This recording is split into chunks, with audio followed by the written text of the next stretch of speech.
मित्रों, स्वागत है मेरे चैनल में फिर से। मैं अभी समान विज्ञान के VBI प्रश्नोत्तर लेकर आया हूं, जो आगामी होने वाले सक्षमता परीक्षा के लिए महत्वपूर्ण है। तो पहला नंबर क्वेश्चन देखते हैं। गर्म जल प्राप्त करने के लिए हम सौर जल तापक का उपयोग किस दिन नहीं कर सकते हैं? ए में है सूर्य वाले दिन, धूप वाले दिन, बी में है बादलों वाले दिन, सी में है गर्म दिन और डी में है पवनों वाले दिन।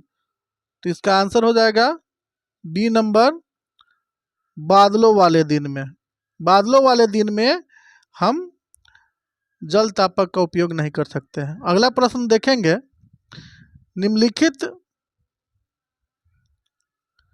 निम्नलिखित में से कौन जैव मात्रा ऊर्जा स्रोत का उदाहरण नहीं है? तो ए में है लकड़ी, बी में है गोबर गैस, सी में है नाभिकीय ऊर्जा और डी में है कोयला। तो फ्रेंड्स, कौन जैव मात्रा ऊर्जा स्रोत का उदाहरण पूछ रहा है? नहीं है, ध्यान रखेंगे। तो इसका आंसर हो जाएगा फ्रेंड्स नाभिकीय ऊर्जा, option number C is right answer. अगला प्रश्न देखते हैं।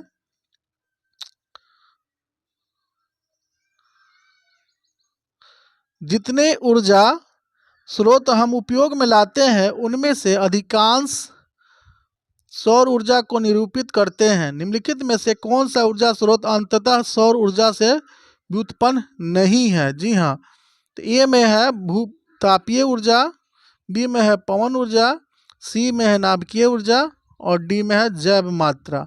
तो फ्रेंड्स, इसका आंसर हो जाएगा सी नाभिकीय ऊर्जा, सी नाभिकीय ऊर्जा। अगला प्रश्न है। विशिष्ट प्रतिरोध का मात्रक होता है? जी हाँ, विशिष्ट प्रतिरोध का मात्रक होता है फ्रेंड्स। ए में है जूल, बी में है वोल्ट, सी में है ओम मीटर और डी में है एम्पियर। तो विशिष्ट प्रतिरोध का मात्रक मित्रों होता है, याद रखेंगे, ओम मीटर, जिसे हम ऑप्शन नंबर सी ओम मीटर कहते हैं। अगला प्रश्न है। प्रतिरोध का एसआई मात्रक है? जी हाँ, प्रतिरोध का एसआई मात्रक है। ए में है कूलाम, बी में है एम्पियर, सी में है वोल्ट और डी में है ओम। तो फ्रेंड्स, इसका उत्तर हो जाएगा 5 का डी। 5 का डी हो जाएगा ओम मीटर। ओम प्रतिरोध का एसआई मात्रक ओम होता है। अगला प्रश्न देखेंगे हम लोग।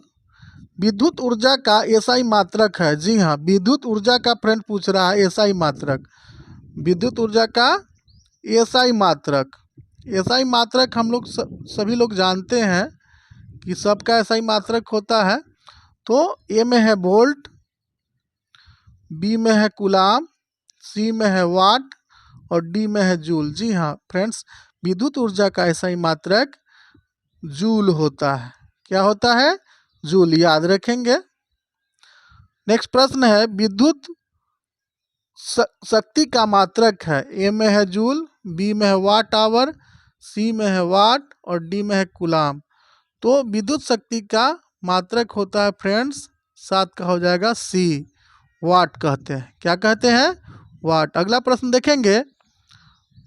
उपयुक्त विद्युत ऊर्जा को मापा जाता है? जी हाँ, उपयुक्त विद्युत ऊर्जा को मापा जाता है। क्या चीज़ में मापा जाता है? वाट। ए में है वाट, बी में है वाट आवर, सी में है किलो वाट आवर और डी में है कूलाम।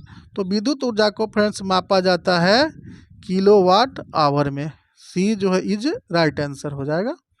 अगला प्रश्न है। जूल का मात्रक होता है? जूल। ए में है कूलाम भागा वोल्ट, बी में है वोल्ट भागा कूलाम, सी में है वोल्ट गुने कूलाम और डी में है वोल्ट जोड़ कूलाम। तो फ्रेंड्स, इसका उत्तर हो जाएगा 9 का सी, वोल्ट गुने coulomb. C is A right answer. Next प्रश्न देखेंगे। 10 नंबर। आंद्रे मेरी एम्पियर का संबंध किस देश से है? ए में है फ्रांस, बी में है जर्मनी, सी में है इंग्लैंड और डी में है डेनमार्क। तो आंद्रे मेरी एम्पियर का संबंध मित्रों फ्रांस देश से है। किससे है? फ्रांस से। फ्रांस देश से संबंधित है। अगला प्रश्न देखेंगे, एक कूलाम आवेश कितने इलेक्ट्रॉन में समाये आवेश के तुल्य होता है? जी हाँ, एक कूलाम आवेश कितने इलेक्ट्रॉन में समाये आवेश के तुल्य होता है? तो ए में है 0.625 गुने 10 के पावर 18 सी, बी में है 6.25 गुने 10 के पावर 18 सी, सी में है 62.5 गुने 10 के पावर 18 सी, और डी में है 625 गुने 10 के पावर 18 सी। तो फ्रेंड्स इसका उत्तर हो जाएगा 11 का बी, 6.25 गुने 10 के पावर 18 सी। अगला प्रश्न देखेंगे, परिपथ में विद्युत धारा मापने के लिए किस यंत्र का उपयोग किया जाता है? जी हाँ, तो ए में है वोल्ट मीटर, बी में है गैल्वेनोमीटर, सी में है एमीटर और डी में है ओम मीटर। तो फ्रेंड्स इसका उत्तर हो जाएगा ammeter. Option number C is A right answer. Next question देखेंगे, 13 नंबर, जूल या कूलाम किसके बराबर होता है? वाट के बराबर, वोल्ट के बराबर, ओम के बराबर या एम्पियर के बराबर? तो फ्रेंड्स 13 का आंसर हो जाएगा बी, वोल्ट के बराबर होता है। वोल्ट के बराबर होता है। Option number B is right answer. Next प्रश्न देखेंगे कि विद्युत विभव का मात्रक होता है। विद्युत विभव का मात्रक होता है। ए में है वोल्ट, बी में है वाट, सी में है ओम और डी में है ओम मीटर। तो फ्रेंड्स इसका उत्तर हो जाएगा 14 का ए, वोल्ट होता है। विद्युत विभव का मात्रक वोल्ट होता है, जिसे हम वी से सूचित करते हैं। अगला प्रश्न देखेंगे, आवेश Q को अनंत से किसी बिंदु तक लाने में किया गया कार्य में किसके बराबर होता है? तो ए में है क्यू भी, बी में है क्यू बाई भी, सी में है वी बाई क्यू और डी में इनमें से कोई नहीं। तो 15 का फ्रेंड्स उत्तर हो जाएगा ए नंबर क्यू के पावर भी। A is A right answer. Next प्रश्न देखेंगे,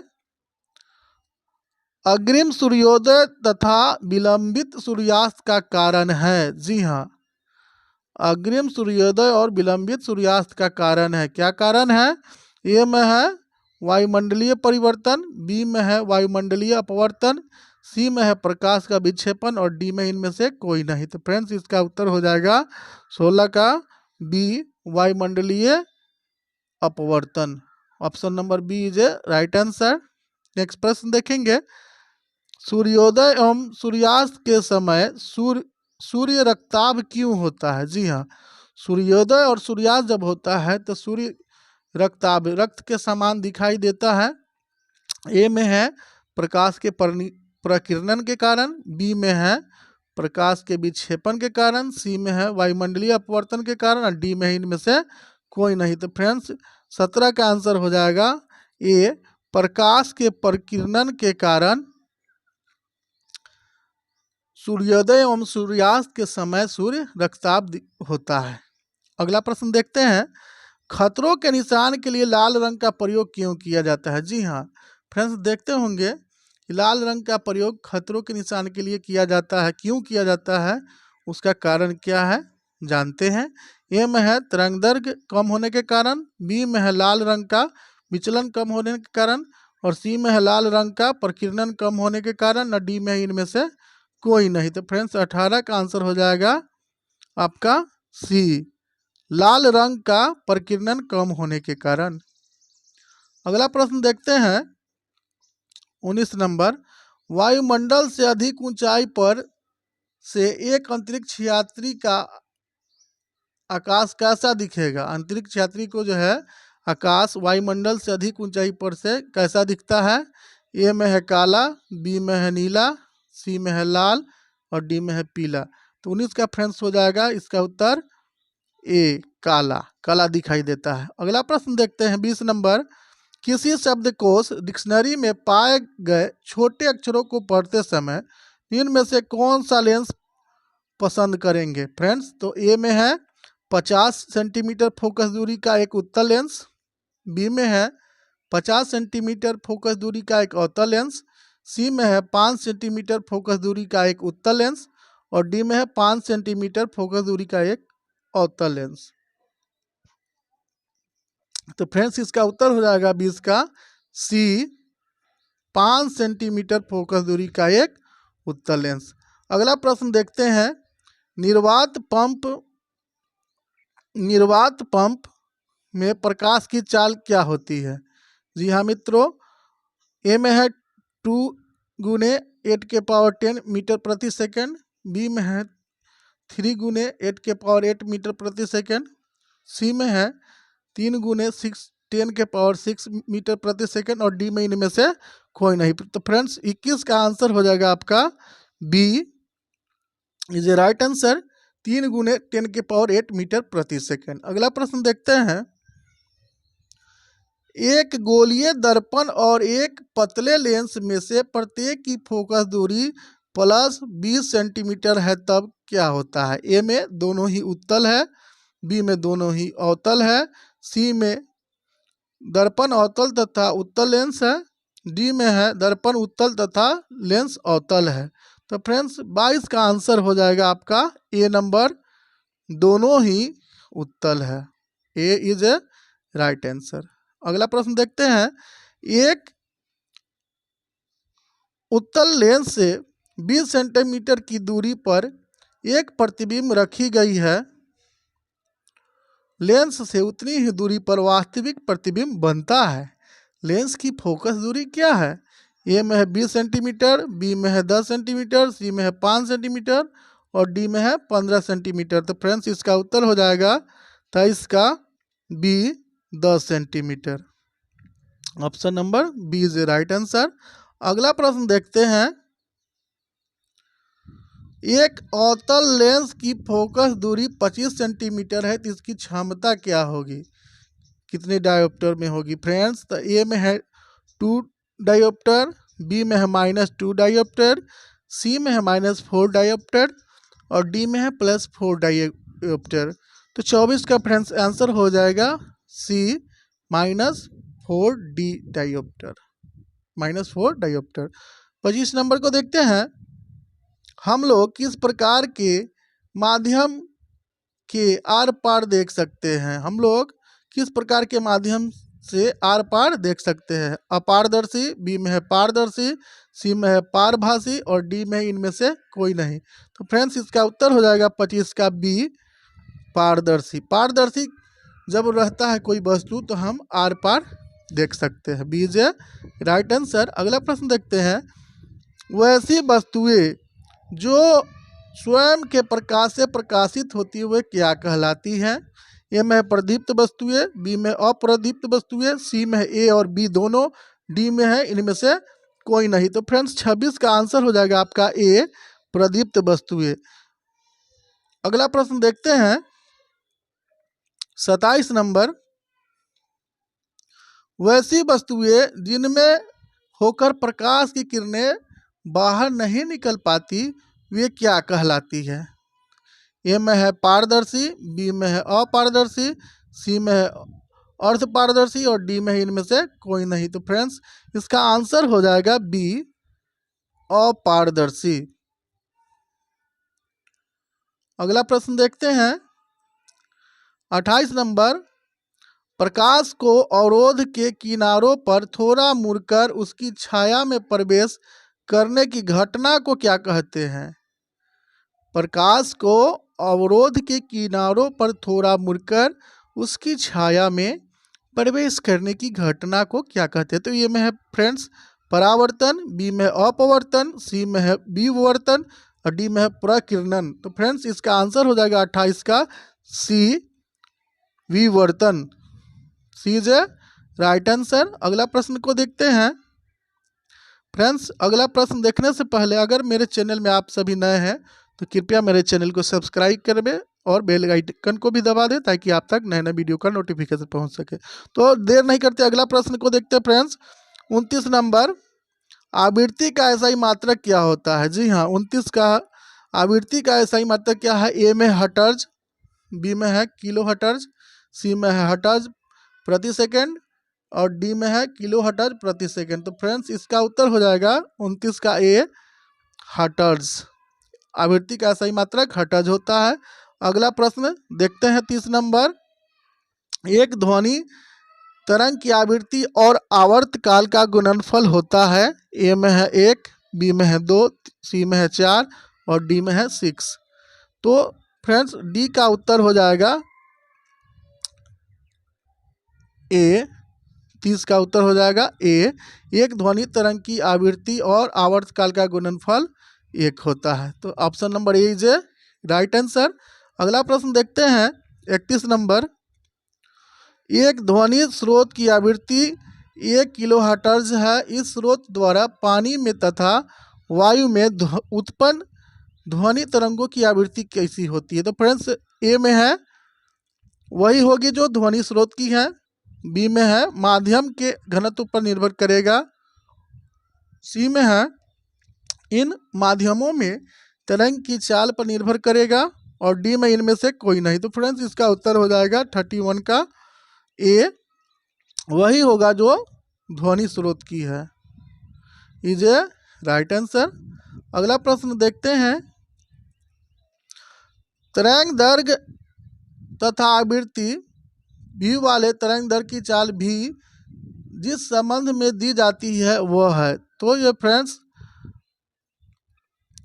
एक सूत्र है। तो 32 नंबर में है ए वोल्ट बराबर यानी बड़ा भी बराबर ओम बटा भी बराबर भी इंटू और भी प्लस और भी माइनस। तो सब में लगा हुआ है कुछ ना कुछ जो है भी से ही जुड़ा हुआ है यानी वोल्ट से ही जुड़ा हुआ है। तो 32 नंबर का फ्रेंड्स हो जाएगा B, option number B is A right answer. Next प्रश्न को देखते हैं, एकांक क्षेत्रफल से 1 सेकेंड में गुजरने वाली ध्वनि ऊर्जा को क्या कहते हैं? जी हाँ, ए में है पराध्वनि, बी में है ध्वनि का तारत्व, सी में है ध्वनि की तीव्रता और डी में है श्रव्यता का परिसर। तो फ्रेंड 33 का हो जाएगा आंसर नंबर सी, ध्वनि की तीव्रता हो जाएगा। नेक्स्ट प्रश्न देखते हैं, जब किसी वस्तु को पृथ्वी तल से कुछ ऊपर उठाया जाता है तब उसकी क्या होगी? ए में है स्थितिज ऊर्जा घटती है, बी में स्थितिज ऊर्जा बढ़ती है, सी में स्थितिज ऊर्जा अपरिवर्तित रहती है और डी में केवल गतिज ऊर्जा बढ़ती है। तो फ्रेंड्स इसका उत्तर हो जाएगा बी, स्थितिज ऊर्जा बढ़ती है, B is A right answer. Friends अगर यह वीडियो अच्छा लग रहा है तो कृपया इस वीडियो को लाइक करेंगे और दोस्तों को भी शेयर करेंगे। अगला प्रश्न देखते हैं 35 नंबर, चलती हुई गाड़ी में बैठे व्यक्ति की ऊर्जा होगी क्या होगी? ए में स्थितिज, बी में है गतिज, सी में है स्थितिज और गतिज दोनों और डी में है शून्य। तो फ्रेंड्स चलती हुई गाड़ी में बैठे व्यक्ति की ऊर्जा होगी 35 का हो जाएगा फ्रेंड्स सी, आंतरिक ऊर्जा क्या होगी? नहीं सॉरी, स्थितिज और गतिज दोनों हो जाएगी। चलती हुई गाड़ी में बैठे व्यक्ति की ऊर्जा स्थितिज और गतिज दोनों हो जाएगी फ्रेंड्स। अगला प्रश्न देखते हैं, संपीड़ित कमानी द्वारा धारित ऊर्जा क्या होती है? तो ए में है स्थितिज ऊर्जा, बी में है गतिज ऊर्जा, सी में आंतरिक ऊर्जा और डी में इनमें से कोई नहीं। तो फ्रेंड्स 36 नंबर का आंसर हो जाएगा ए, स्थितिज ऊर्जा। अगला प्रश्न देखते हैं, पहाड़ पर रखे चट्टान में संचित ऊर्जा कैसा होता है? तो ए में है रासायनिक ऊर्जा है, बी में ध्वनि ऊर्जा है, सी में स्थितिज ऊर्जा है और डी में है गतिज ऊर्जा है। तो फ्रेंड्स 37 का आंसर हो जाएगा सी, स्थितिज ऊर्जा है। अगला प्रश्न है 38 नंबर, जब किसी वस्तु को ऊंचाई से नीचे गिराया जाता है तब नीचे गिरने के क्रम में उसकी ऊर्जा का रूपांतरण होता है। ए में है स्थितिज से गतिज ऊर्जा, बी में है गति से स्थितिज ऊर्जा, सी में है गतिज से प्रकाश ऊर्जा और डी में है अस्थितिज से ध्वनि ऊर्जा। तो फ्रेंड्स इसका आंसर हो जाएगा 38 का ये स्थितिज से गतिज ऊर्जा में रूपांतरण होता है। अगला प्रश्न देखते हैं 39 नंबर, जब किसी वस्तु को ऊपर की ओर फेंका जाता है तब गुरुत्व बल क्या होता है? तो फ्रेंड्स होता है कि ए में गति की ही दिशा में लगता है, बी में गति की विपरीत दिशा में लगता है, सी में शून्य हो जाता है, डी में कभी गति की दिशा में कभी गति की विपरीत दिशा में लगता है। तो फ्रेंड्स इसका आंसर हो जाएगा 39 का बी, गति की विपरीत दिशा में लगता है। B is a right answer. Next है किसी वस्तु का भार, ए में है उस वस्तु के पदार्थ की घनत्व पर निर्भर करता है, बी में है वस्तु द्वारा उस पर लगे आकर्षण बल के बराबर होता है, सी में है उसके जड़त्व का द्योतक है और डी इनमें से कोई नहीं। तो फ्रेंड्स 44 का आंसर हो जाएगा आंसर बी, पृथ्वी द्वारा उस पर लगे आकर्षण बल के बराबर होता है। किसी वस्तु का भार पृथ्वी द्वारा उस पर लगे आकर्षण बल के बराबर होता है। Option number B is A right answer. Next देखेंगे 41 नंबर, जब किसी वस्तु को विषुवत वृत्त से ध्रुवों की ओर ले जाया जाता है तो उसका भार क्या होता है? ए में है घटता है, बी में है बढ़ता है, सी में न घटता और न बढ़ता है और डी में बहुत तेजी से घटता है। तो फ्रेंड्स इसका आंसर हो जाएगा 41 का बी, बढ़ता है। जब किसी वस्तु को विषुवत वृत्त से ध्रुवों की ओर ले जाया जाता है तो उसका भार बढ़ता है। तो B is A right answer मित्रों। फ्रेंड्स अभी मैंने जो है सामान्य विज्ञान के VBI महत्वपूर्ण प्रश्नों को लाया था। अगर आप मेरे चैनल में नए हैं तो कृपया मेरे चैनल को सब्सक्राइब करेंगे और बेल आइकन को भी दबा देंगे ताकि सक्षमता परीक्षा से संबंधित VBI प्रश्नोत्तर आप तक पहुंच सके। फ्रेंड्स अगर यह वीडियो अच्छा लगे तो कृपया लाइक करेंगे और इसे शेयर करेंगे अपने दोस्तों के साथ। तब तक के लिए हमें आज्ञा दें। धन्यवाद।